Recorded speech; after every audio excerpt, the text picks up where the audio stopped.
Car Talking live Saturday morning. We don't normally do a Saturday morning car talk, but I just met up with a whole bunch of highly successful business people. And we're talking people that are in the upper income bracket. And the dialogue, the conversation at the breakfast this morning was, is it time to leave South Africa? And this is a question that is on probably every person's mind that feels like we're not being taken care of in this country anymore. No one's looking after us in the country. The people that are supporting the government, the people that are paying taxes, the people that are contributing, are the people that are being, let me try and be as polite as possible, the people that are being rogered up the rear end by an omnibus. So is it time to leave SA? Is it time to fuck off?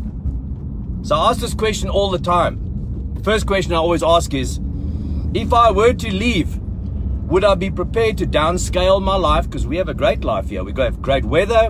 We got great income. We live well. There's a lot of obviously external things that drive us crazy, as you know. There's a lot of crime. There's a lot of shit that's going on. You know, the education level in certain sectors is pretty poor, and we have to tolerate that all the time. And I sit and balance out all the time, is it time to go? Because here's the thing, I don't like paying 45% personal tax to a government that does not use my money to make the country better. I don't mind paying tax. You can charge me 50% tax if I see the money being used, right, for the betterment of a country. But all I see is the money going into the pockets of the wrong people all the time. And after a while, you know, I go and visit my parents-in-law, and they're out in Klerksdorp, and I can't even take my car into that area because the potholes are so bad I can't drive in that area. And I ask myself, where's my money going? Is it time to leave South Africa? Is it time to go and rather put your money in a country where they actually appreciate you for what you are, appreciate what you do? The business sector in South Africa is getting screwed over left, right, and center. They don't encourage business in this country at all. You know, you try and build a business. I think of the small startups. There's no incentive for a young business person to go and start up a business, because there's no incentives. There's no help for them to, you know, thrive and achieve and become. There's no training. There's no educational training out there to help people succeed. A few years ago, I went to the Minister of Small Business, and we had a meeting, and I said, I want to empower people. I want to equip people. I want to help people succeed. You know, let's get the guys out there. You've got the money for it. Let me equip people, help them. And the answer was RUBEE. They weren't allowed. I wasn't allowed to equip people, and I wasn't allowed to help people succeed because I'm white, because I'm not a BEE company. And I started thinking, what a complete fuck up. Why do you have to be a black empowered company to try and help this country? Now there's no one else doing it. There's no one else trying to help people succeed in business, trying to help, you know, young startups get going. And then when somebody steps up to the plate and says, come on, let me help, they say, sir, you're not black enough. And I started thinking, what a fuck up. So is it time to leave South Africa? Is it acceptable that the crime can just continue? Is it acceptable that the take? I mean, I get pulled over. Last week I got pulled over in 5 traffic blockades. Right? Now I drive a car that tends to attract attention. They pull me over. They don't say to me, sir, have you been drinking? They just say, sir, get out of the car. We're going to test you for drinking.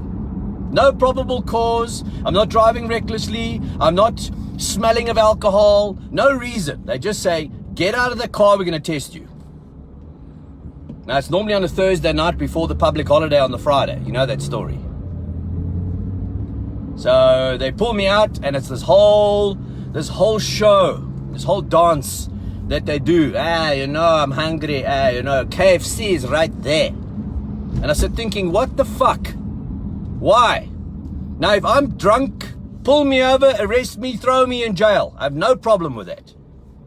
But why do we have to tolerate this kind of poor, horrible, low standard, zero morale environment that is that's shaping its way around us under the guise of, previously disadvantaged, we have to take from you now because you took from us. And I'm going, I've never taken anything from anybody. All I've ever done, I grew up poor. I've been fighting to achieve some semblance of success my entire life. Never had a handout.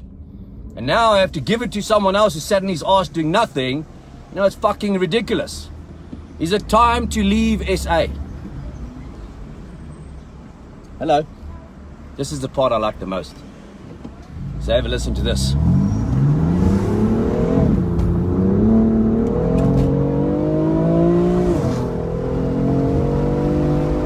Woo! Can't do that in Australia. Do that in Australia and you tell your friends about it and they'll call you a criminal. You're such a bad person, Andrew. Breaking the speed limit. Well, technically, I'm not breaking the speed limit. I'm going from 0 to 120 in 4 seconds. But I'm saying at 120 on the highway. Just in case my friendly policemen are listening. Is it time to leave this country? Now, if you were to leave, where are you going to go? Where are you going to go if you leave South Africa right now? So I always ask myself, would I want to live in America? I don't like America. Would I want to live in Europe? It's cold in Europe. Would I want to live in Australia? You can't swear in Australia. You can't drive fast in Australia. You can't take a shit without requesting information in triplicate in Australia. Would I want to live there? I don't know. So I think the main mojo really is one thing. Build your life here, but make sure you create some sort of nest egg somewhere else. I love living in South Africa. I love the weather. I love the people. My friends are amazing. There's one or two of them that are a bit iffy. But I love the friendships. I love the lifestyle. We play golf all the time. We outdoors all the time. Life is actually cheap. It's cheap and easy to live in South Africa. Life is great on certain levels. But after a while of just, bending over and taking it up the tailpipe again and again and again and again and again, it's like, for fuck's sakes, when are we going to get our shit together? When are we going to stop this victim mentality? When are we going to get to the point that we all kind of, point in the same direction to make South Africa awesome? Donald Trump stands up and says, let's make America great again. Was South Africa ever great? It wasn't apartheid, ruining something, and now it's this new mojo coming in and just ruining it again. Why can't we got the best, everything is so awesome here. Why do we keep on having to fight the system? Why do we have to keep on justifying bullshit?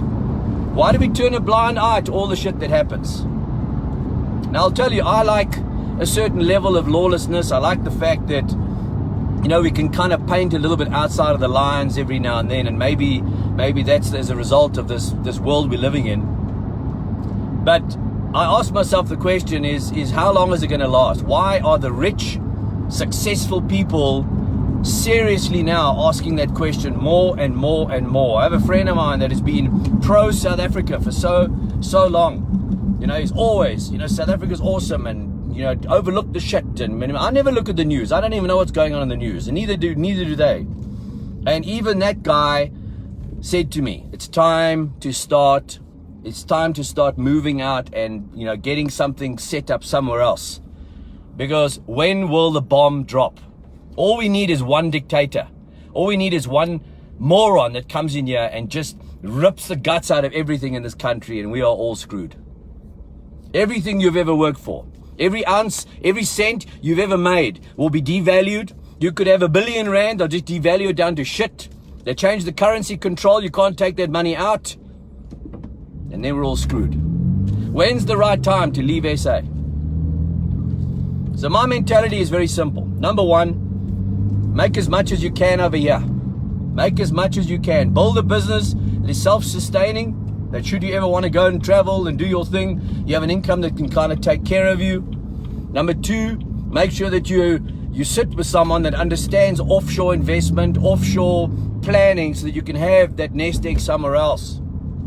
Doesn't mean that we need to run. It doesn't mean we need to leave. It doesn't mean we need to go somewhere else. But what it does mean is there's a quiet comfort knowing that should the shit hit the fan, we can pack our bags and we can leave. Something else that also came up in this meeting is they talked about something which was quite amazing to me, is all the rich, super rich people are selling their houses and renting a house. So that should they ever want to go, they can literally just go. Quite a concept, right?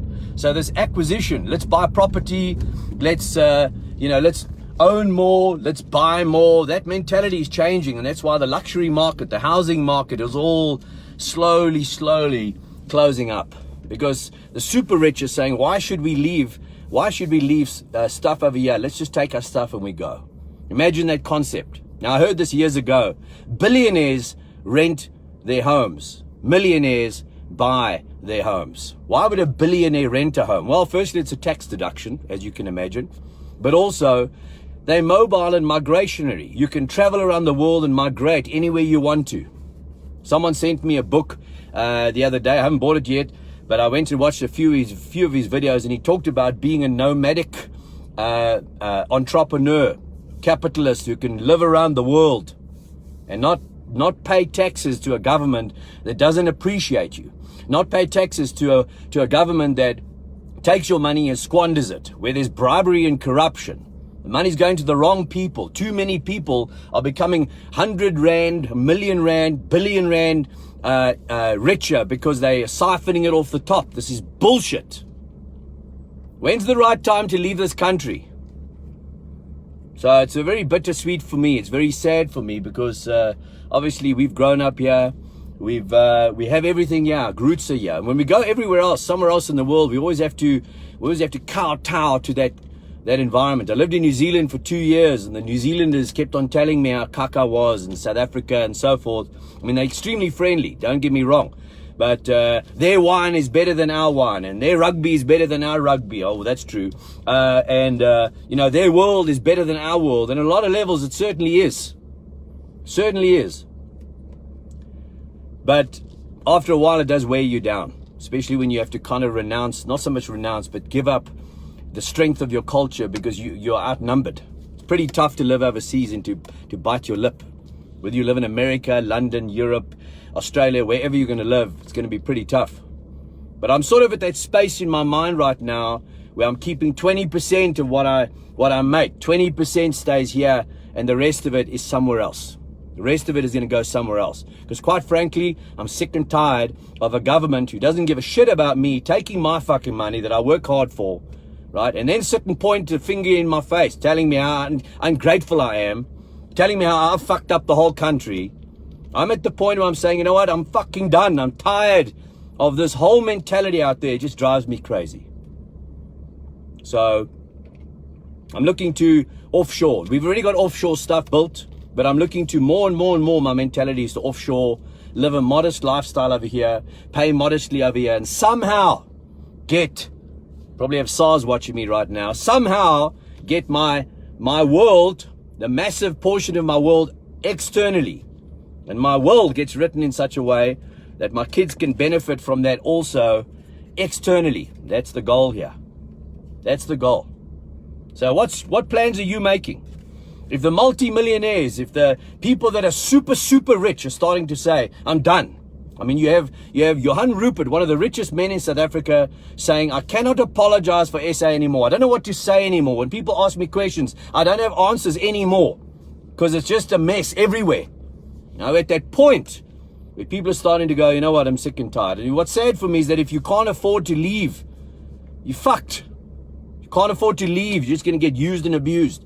And yet, the lesser or the lower end of the marketplace is sitting saying, you need to give it to me. I hate this mentality of, I don't have anything, you have something, you need to give it to me. But they don't work for it. If I'm working my ass off for what I have, why should I give it to someone who sits on his fucking ass doing nothing? It's tired. I'm tired of this. So what do we do? Is it time to leave SA? Is it time to go? That's the question that's on my mind right now. Put some comments in the comments column. Tell me what you think. Let's have some fun with this.